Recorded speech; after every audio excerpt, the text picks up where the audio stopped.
Hello again. Yep. This is not regarding the preview of the Singaporean Grand Prix that I just did it almost an hour ago. This is regarding the flip-flops of the driver market actually. And yeah, I'm reading rumors that Ocon will not have a seat for next season. That is absolutely disappointing, and he would also feel a bit gutted. Yeah, now if Russell wins, he gets the jump into Williams from GP2, from F2, for being the F2 champion. Lando Norris is confirmed as a McLaren drive next year. As you know about the Ferrari's switcheroo that I just told you guys on the eve of my birthday. Yeah, so yes, and yep, there is a lot of undisclosed seats yet. The two drivers has not confirmed yet, but I have a feeling that Grosjean would have to step aside. But according to the Hastings earlier this season, they will not put a Ferrari development driver in. So yep, unless if Sauber is willing to leave Ericsson, make Ericsson's seat vacant for Giovinazzi, the Italian driver that is a Ferrari development driver. Yep, that would be good news for but in the other hand, Sauber would lose a few million euros worth of sponsorship that Ericsson could bring. Has also, if they drop Magnussen, they would lose their sponsorship. Magnussen brings a lot of money to Haas. Same goes for Force Racing Point, Force India. If they drop Perez, they would have a problem upon sponsorship, because Perez also brings a lot of money to the team. So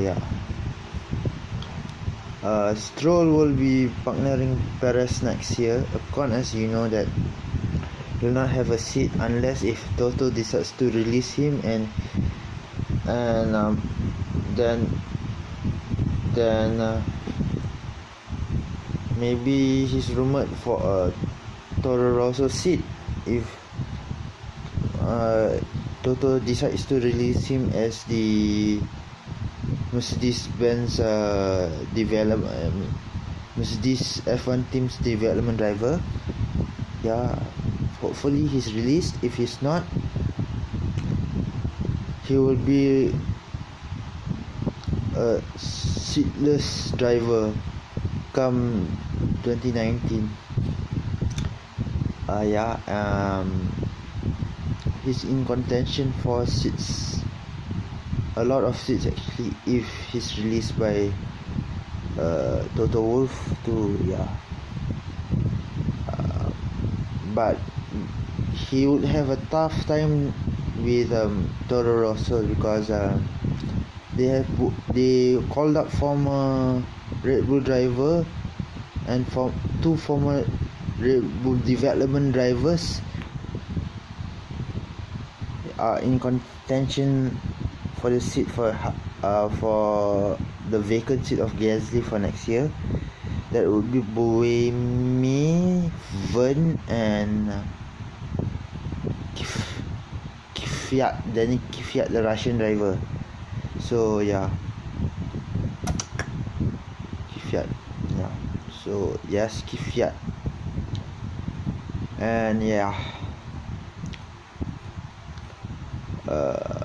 hopefully Buemi will get a chance. It's either to replace Hartley. That Hartley's performance this year is below par, I think, because he's outshined by his young French teammate Pierre Gasly, that will be paired with another younger driver from the Red Bull program itself, that was promoted to Toro Rosso after the heroics of Russia from Danny Kvyat that caused Vettel to retire from the Russian Grand Prix in 2016. So yep, he will partner Verstappen. And for next season, Gasly will partner Verstappen. Leclerc has been confirmed, as I mentioned you in a previous video that was titled Kimi stays in F1. Yeah, so I need to think of another title for this video. So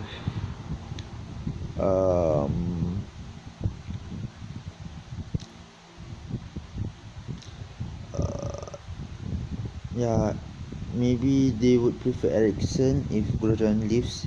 I'm talking about Haas, but yeah, if Mercedes releases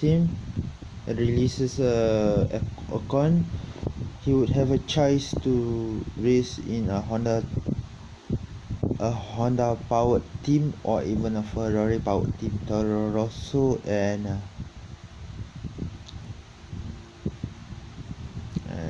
Haas. So yeah, I think I have a feeling that Haas will not change their lineup at all.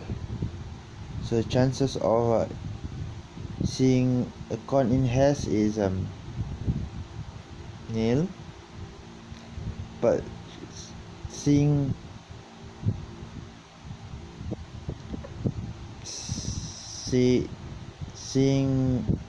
chances of seeing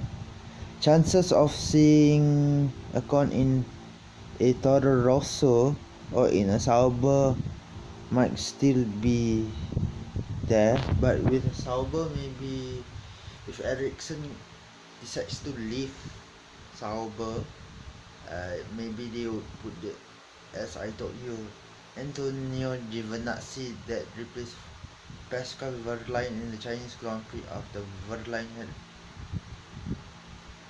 one heck of a crash in the Chinese Grand Prix qualifying sessions in 2016. So yeah, and hopefully that Giovinazzi will be in a seat in F1. Maybe Raikkonen could guide him if he is Raikkonen's teammate. Yep. But that would leave Ericsson looking like a chicken being chased by a cat. Sorry, a rat being chased by a cat. He might go to Toro Rosso if Hartley's seat is vacant, or he might not be in F1 at all. Yeah, in the other point, Hartley would be racing for his future for Toro Rosso in the last half dozen races remaining in the calendar this year. So yeah, and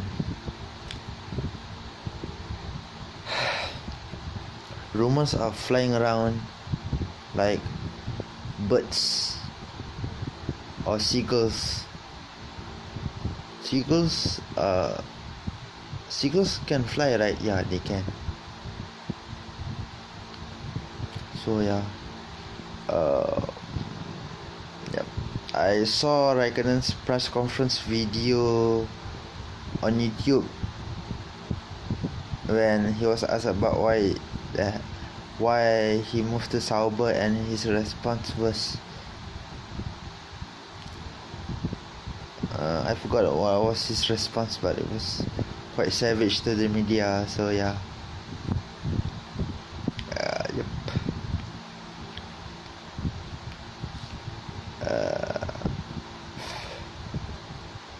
Federico Vasseur would like to would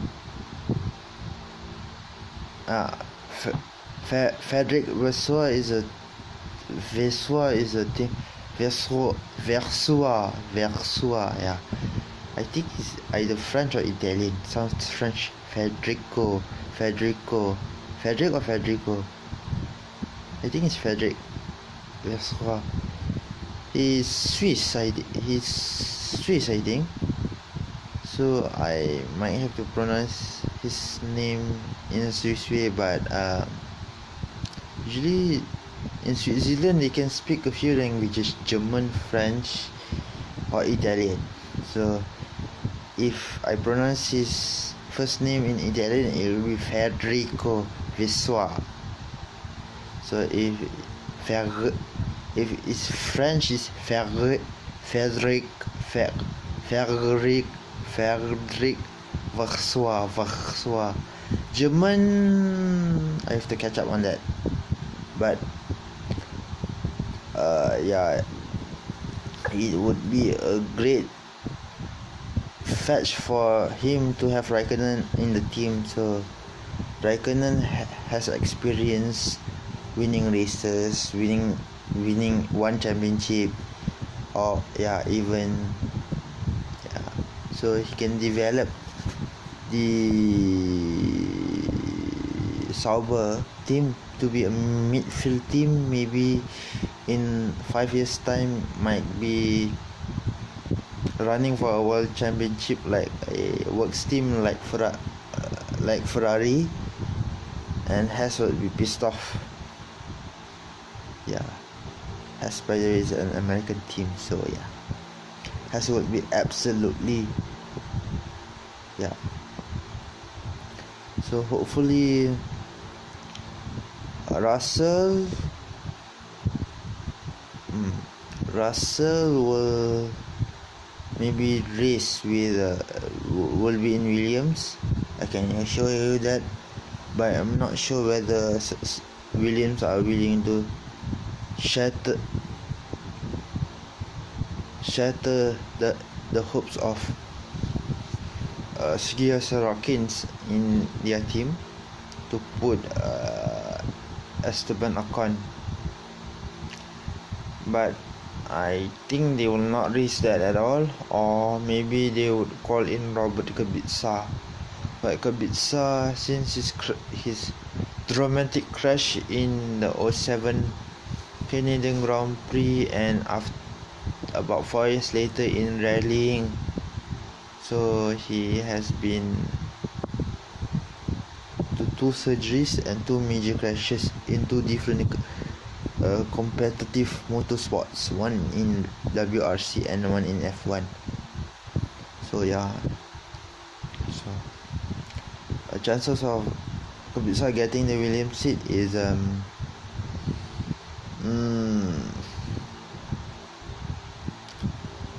no. Sorry for the Kubica fans, but I'm not saying that he can't drive. He can, but it's down to Williams to make the decision. So yeah. So the shockwave started where the paddock shockwave started when a certain Daniel Ricciardo decided to switch from matte blue to bright yellow. Yeah, from Red Bull to Renault for next season. That's where the driver market mayhem started, or I will call it shock waves started. So it started with Ricardo moving to Renault, then came in Carlos replacing Alonso. Then Lando was a replacement for the sacked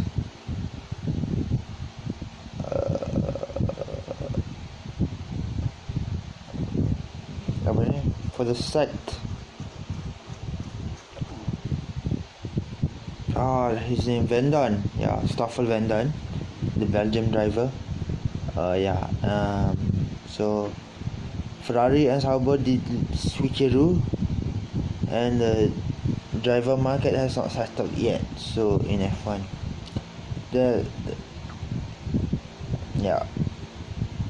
so there's both of the Toro Rosso seats not to be confirmed yet. One of the Haas seat is confirmed, that is Magnussen. Perez is confirmed for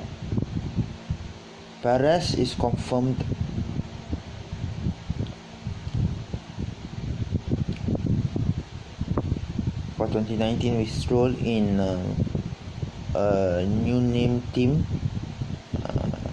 For now we call it Racing Point. For next year I don't know what is it called yet. So the Williams still to be confirmed. Toro Rosso still to be confirmed. There's 5 more seats to be confirmed. Five. Make that 6. Ericsson.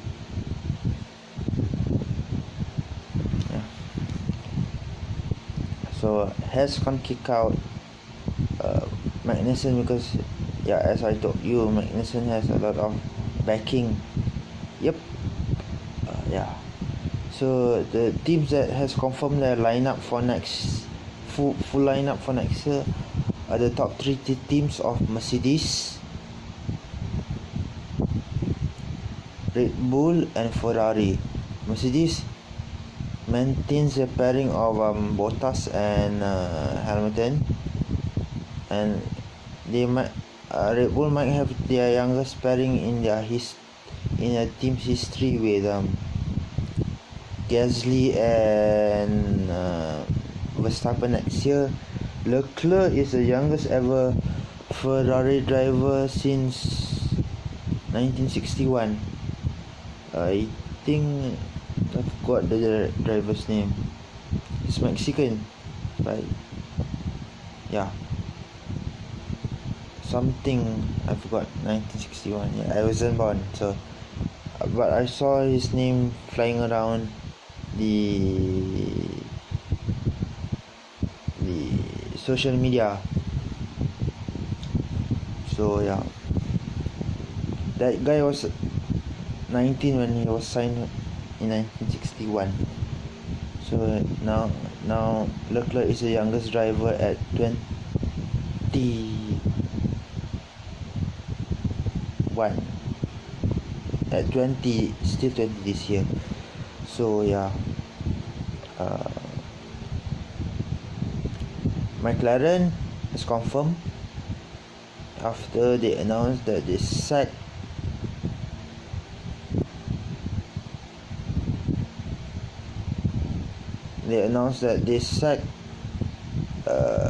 Vendon, and also Alonso himself announced that he will retire from F1, and we will not see Alonso, and Raikkonen will be the last driver from the V10 era. Emotions going through last driver from the V10 era for me, and I'm his biggest fan. So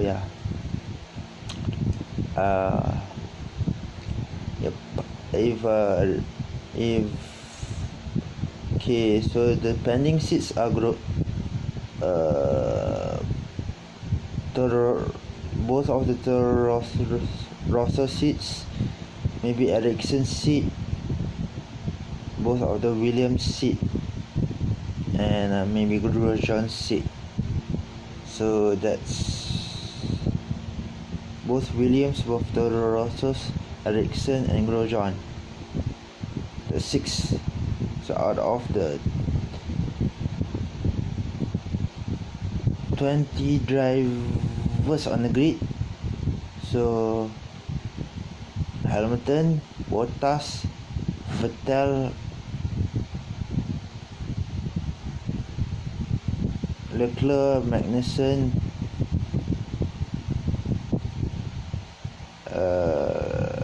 Lando,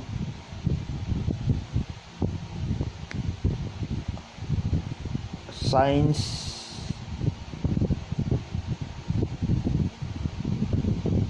Gasly, Verstappen and Ricciardo has confirmed, plus Raikkonen. So 11. Wait. There's 6 empty seats, right? I'll go from right. Hamilton, Bottas, Vettel, Leclerc, Gasly, Max, Magnussen, Raikkonen, Ricciardo. Okay, that's 9. Ricciardo,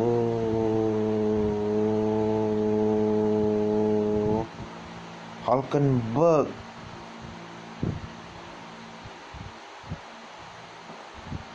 ten, 11, 12.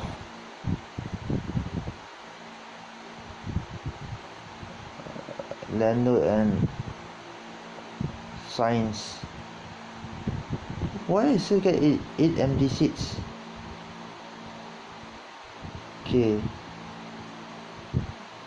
1 seat in Sauber is vacant. 2 seats in Williams. 2 seats in Toro Rosso. Okay.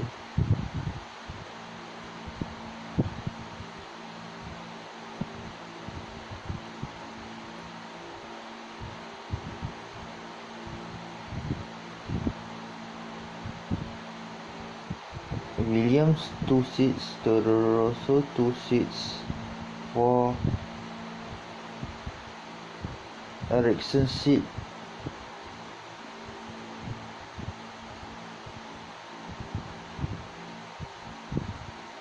Grosjean seat.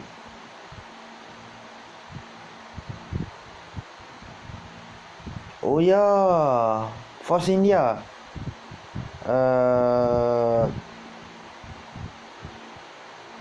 Perez and Ocon. Perez and Stroll. Sorry.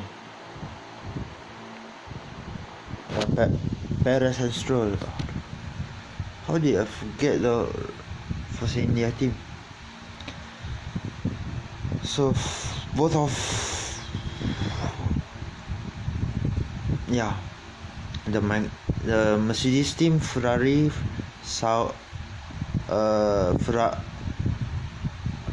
Red Bull, McLaren, Force India, Renault. 6 teams. Wait.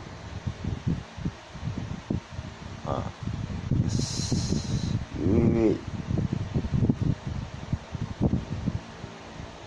Don't tell me I miscalculated the seats. I think I did miscalculate the seats.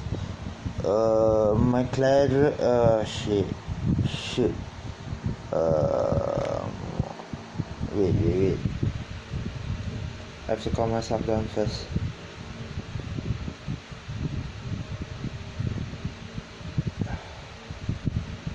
Mercedes, Ferrari, Red Bull,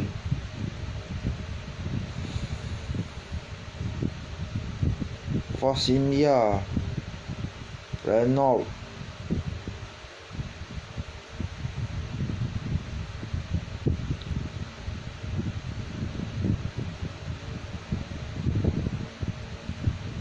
10 drivers. So the other 10 will consist 12 drivers, 14 drivers,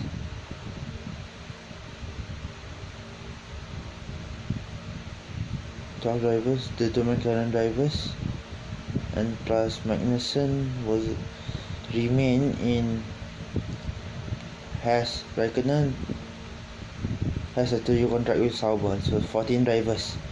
So 14 out of the 20 drivers on the grid has been announced. So yeah,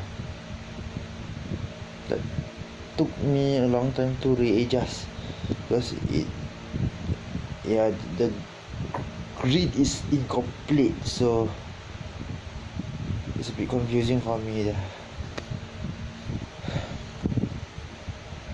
Yeah. So yeah. Hopefully we get to see Vendon race in Toro Rosso. Vendon is in contention with the seat in Toro Rosso if Hartley leaves. But if he's unlucky enough, he would be in contention with Giovinazzi for the Sauber seat. Because for Toro Rosso, they have the seat that was left vacant by Pierre. They have 3 candidates: Buemi, the Swiss driver, Vern, the French driver, and Kvyat, as I mentioned, the Russian driver. So yeah, 3 drivers. Yep. For one seat. The chances of Vendon getting in is going to be a challenge unless if Toro Rosso decides to boot out Mr. Hartley of their team, and they might still put the two former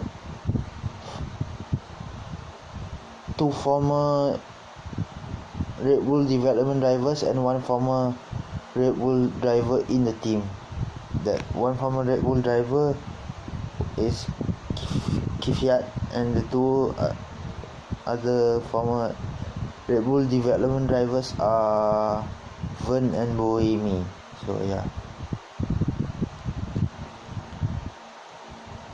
So yeah, the other 6 seats are pending.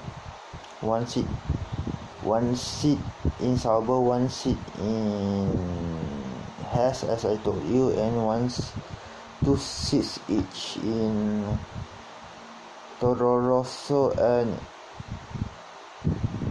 Williams. So yeah, shoot, it's almost half an hour long. So yeah.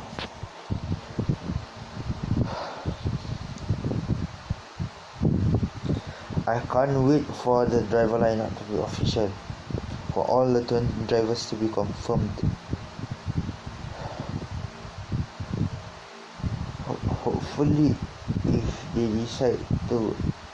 Sauber decides to end the contract with Ericsson, that might not happen.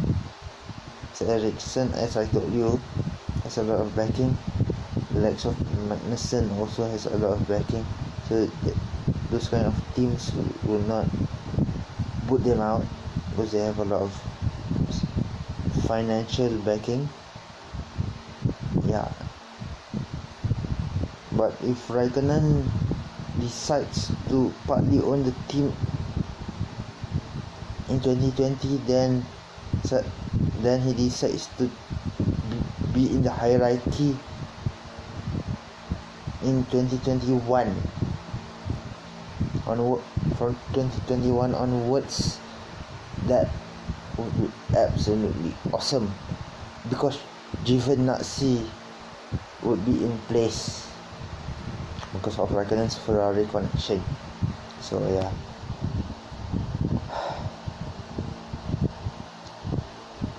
that's all for this video, and I'm still thinking about the title.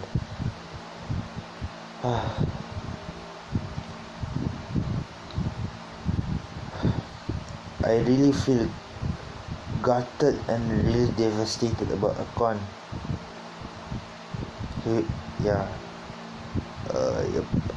And it's quite a huge headache for Toto Wolff to settle. Yep. I'm going to end my video. It's almost 31 minutes long, and yep, I will end this video.